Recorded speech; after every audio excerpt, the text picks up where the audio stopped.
Olá, esse é um vídeo para mostrar como a gente fez a nossa APS de 2025 do segundo semestre do curso de Ciência da Computação da Faculdade Unip.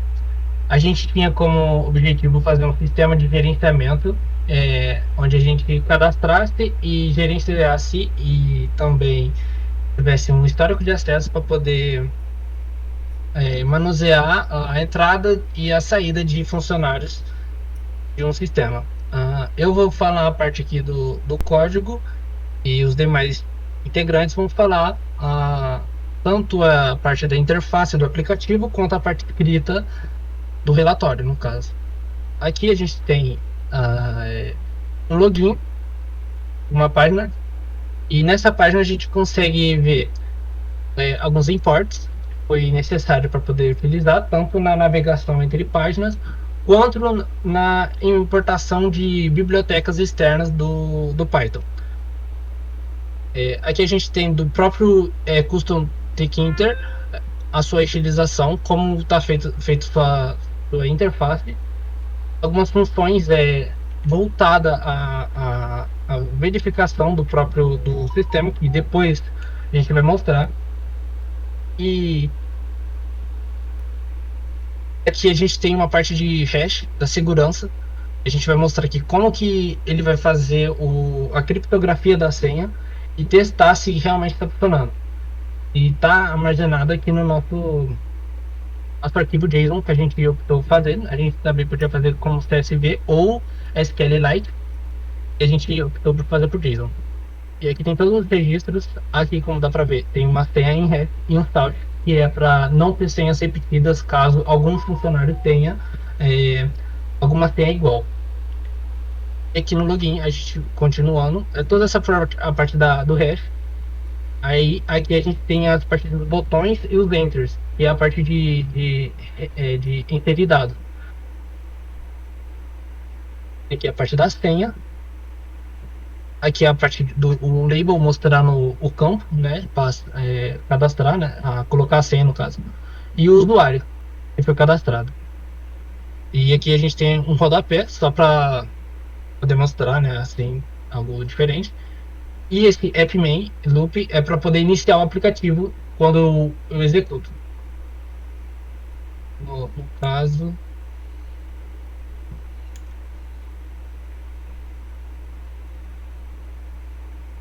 Aí na hora que eu executo, ele mostra tudo isso aqui. A gente tem também, logo após fazer o cadastro, não, do acesso, ele inicia aqui, ele faz um registro de que foi acessado o usuário, com o nome, o cargo dele, a data de entrada, e depois você faz a sua saída. Aqui aí você vem para a parte do menu do sistema, onde está todo o coração, onde vai todo funcionar a parte do acesso. Aqui a gente tem mais import, e aqui a gente está utilizando os imports JSON para poder se comunicar com um banco de dados, assim dizer. E a própria biblioteca do Consul-Tkinter, um import OS, que é para poder acessar algumas páginas do próprio sistema do Windows. Aqui a gente tem função para carregar o último usuário, para poder mostrar no gerenciar usuário e no histórico de acesso. Aí você tem também aqui uma registrar saída, que é para poder mostrar quando foi a saída do usuário após clicar o botão de sair. Aqui a gente tem uma tabela, né, que ele vai mostrar, ele vai girar a tabela e de forma invisível, assim dizer, colocar os botões e os labels, né, dentro da grid e as colunas e as linhas. A gente tem que é, a saudação, né, que é uma pequena coisa para mostrar que um bem-vindo ali no sistema, né, o nome e o usuário, através disso aqui, ó, ele vai pegar o seu nome e o seu usuário que você cadastrou, que são coisas diferentes, no caso. A gente tem aqui um botão que tem um if, onde que ele só vai acontecer se o cargo é, colocou como o acesso para poder cadastrar, o acesso para poder ver todo o histórico de acesso a alguns cargos para poder gerenciar. Os demais cargos, no caso, eles não têm esse acesso, apenas o histórico de acesso deles que eles tiveram durante o aplicativo. Aqui a gente tem uma página do sobre, que está todos os integrantes que desenvolveram o aplicativo.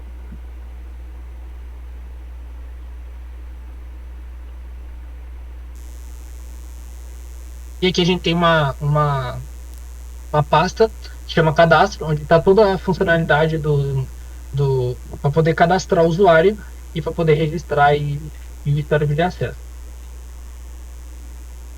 Aqui, onde a gente tem o novo usuário, é uma parte onde a gente tem bastante campo e vai depois ter cada registro que você fizer vai ser jogado aqui, como eu mostrei, nesse arquivo JSON, que vai registrar tudo através das entradas de texto que foi feita. Aqui você tem a janela principal, que você vai chamar posteriormente aqui na própria função aqui. Deixa eu ver. Aqui no main, no caso. Que tá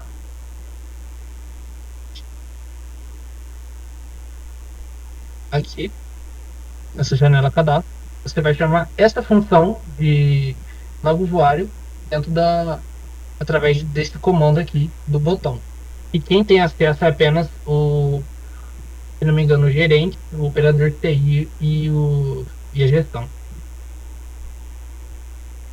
Aqui você tem um arquivo, uma função mostrando o salvamento em JSON, onde a gente utilizou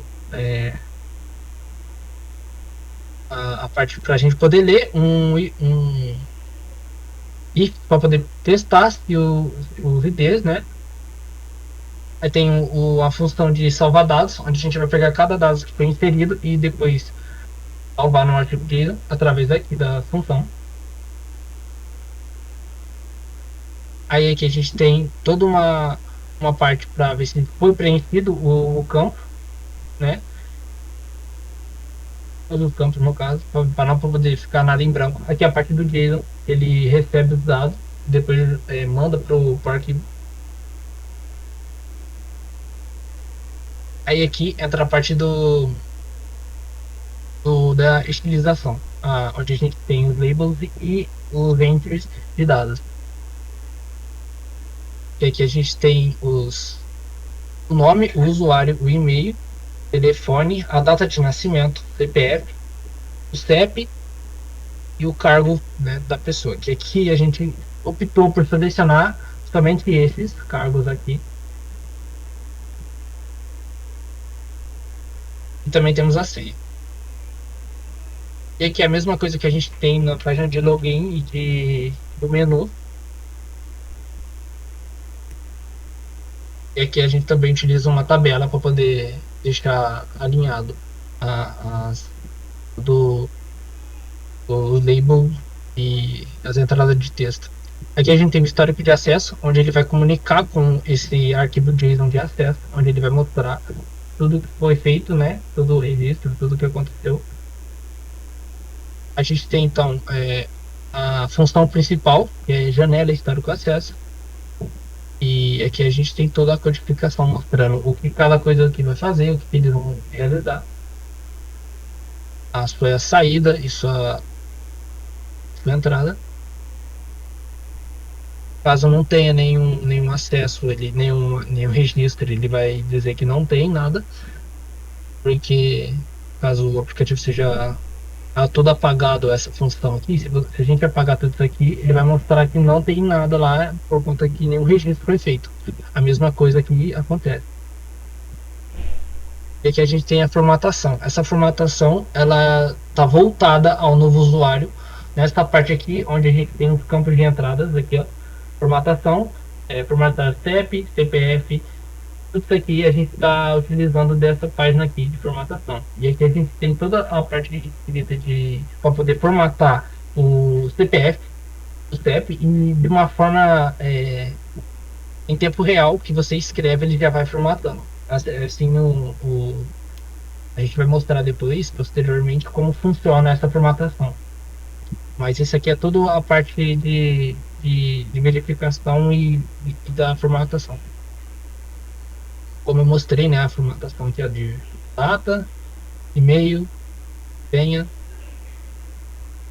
e da, da validação da senha, caso a gente fez aqui, ó, para poder atingir deixar uma senha forte no caso. A gente utiliza letra maiúscula, letra minúscula e caractere especial e uma quantidade mínima de caractere. E a gente vê, a gente testa aqui se ela é válida ou não. Caso não seja válida, a gente retorna uma mensagem mostrando que tem que conter todos esses parâmetros que eu disse.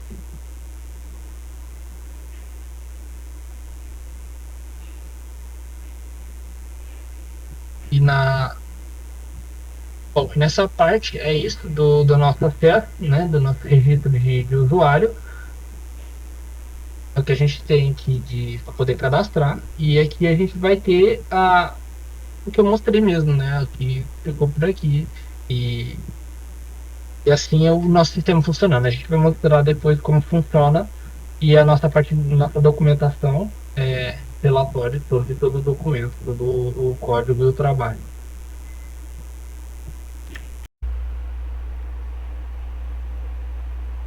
Bom, galera, agora eu vou apresentar a parte da interface, todo o funcionamento na prática.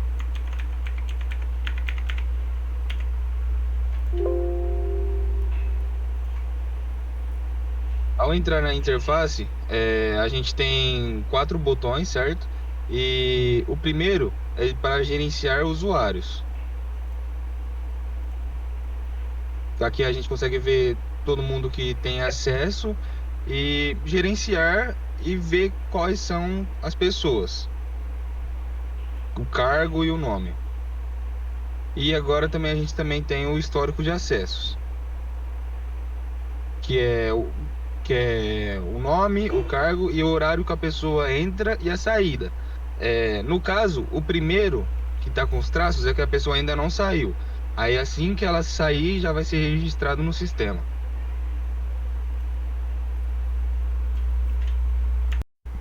Bom, agora eu vou mostrar o cadastro do usuário.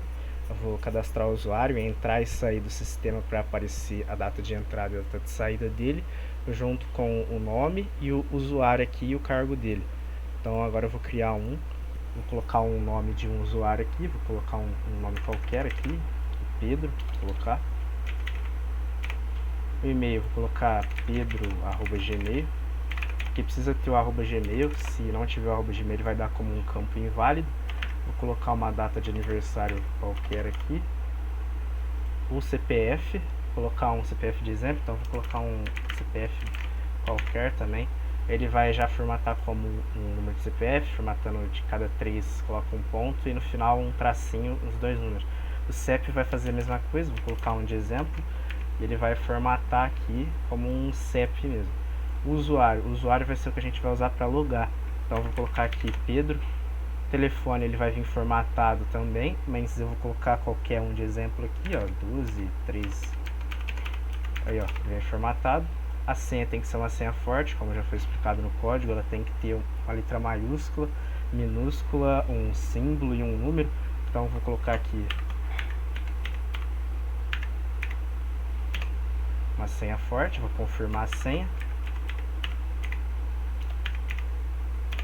E o cargo eu vou colocar um cargo de estagiário, mas no cargo, se você for um operador de TI, um gerente ou da equipe de gestão, você vai ter acesso a esses 4 botões aqui de baixo. Agora eu criei um estagiário, quando eu logar de estagiário ele não vai ter, olha lá, o usuário Pedro cadastrado com sucesso, certinho, ok. Então agora eu vou sair, vou iniciar de novo, vou logar, agora eu vou logar como usuário Pedro.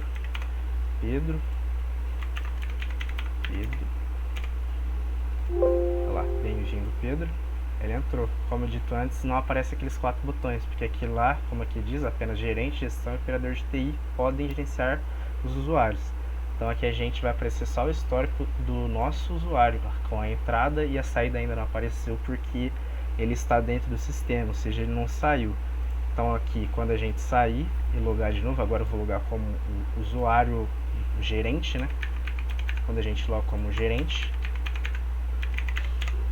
ele já vai estar lá no histórico de acesso, ele já vai estar lá como se ele tivesse entrado e saído. Agora se eu logo no do Pedro de novo, ele vai estar lá e vai criar um outro campo de entrada, como se eu tivesse já concluído aquele de entrada e saída, e ele cria um novo.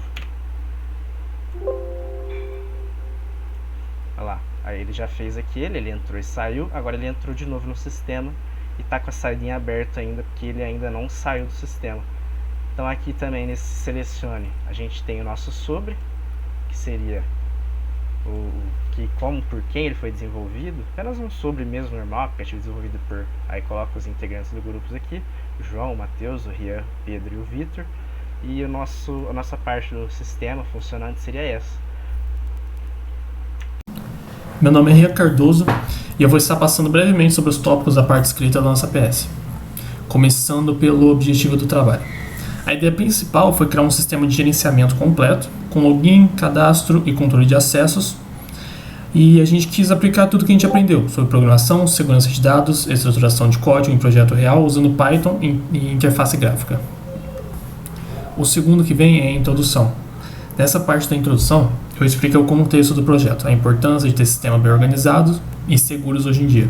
Comentei também sobre o uso do Python, que é uma linguagem simples e poderosa, e sobre a biblioteca que a gente usou, a Custom Tkinter, que foi usada para criar uma interface mais moderna e fácil de usar. Aqui basicamente eu mostrei o porquê de escolher essas ferramentas e o que a gente queria atingir com esse sistema. Agora nós vamos para o armazenamento de dados.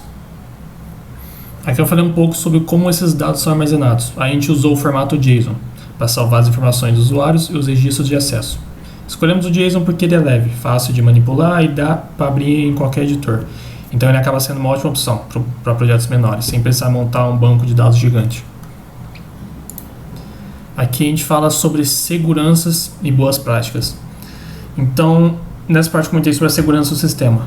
O programa usa uma criptografia para proteger as senhas, usando este método, o hash PBKDF2, que é bem seguro e usado em sistemas profissionais. Expliquei também o que o sistema exige, senhas fortes e ainda usa validação de e-mail, CPF, telefone e CEP, para garantir que os dados sejam salvos de forma correta. Também tem uma parte de permissão por cargo, então só quem tem função de gerente ou operador pode alterar os cadastros, por exemplo. Agora nós vamos para a dissertação, que foi onde mais desenvolvemos aqui na parte escrita. E eu fiz uma análise mais completa do sistema, explicando o porquê das escolhas que a gente fez, mostrei como a estrutura modular ajuda a deixar o programa mais organizado, falei sobre a diferença entre usar JSON e banco de dados e também sobre a importância da segurança. Comentei ainda sobre possíveis melhorias no futuro, como transformar esse projeto em uma versão web, adicionar IA para análise de acessos e outras ideias para evoluir esse sistema que a gente fez. Aqui é a estrutura em si do programa. Eu descrevi essa estrutura e expliquei como ela é dividida em vários módulos. O login faz a autenticação, o main é a tela principal, o novo usuário cuida do cadastro, o histórico de acessos mostra os logins feitos e alterar cadastro serve para gerenciar os usuários. Também tem o módulo formatação, que deixa tudo padronizado, e o sobre com as informações da equipe. Comentei como cada parte se conecta e como isso deixa o código mais limpo e fácil de entender também. Bom, e aqui o tópico 7, do nosso relatório, que seria a parte com as linhas de código, do nosso programa. Aqui é onde eu mostro e comento alguns trechos do código, como por exemplo a função de senha válida, que confere se a senha tem número, letra maiúscula, minúscula e caráter especial, garantindo que a senha seja segura. Também tem a parte de gerar hash, senha, que faz toda a parte da criptografia antes de salvar a senha no arquivo. Mostrei também como o login confere o usuário e registra o horário em acesso.json e como o main centraliza tudo. Essa parte foi mais técnica, mostrando como tudo funciona por trás da interface, basicamente. Bom, e aqui, tópico 8, a bibliografia. Para fechar o trabalho, tem a parte de bibliografia, com as fontes usadas e as fichas de atividade, né, que a gente acabou utilizando aí ao decorrer do nosso projeto. Aqui eu finalizo também comentando que o projeto cumpriu o objetivo e foi uma ótima forma de colocar em prática tudo que a gente aprendeu sobre programação e segurança de sistemas.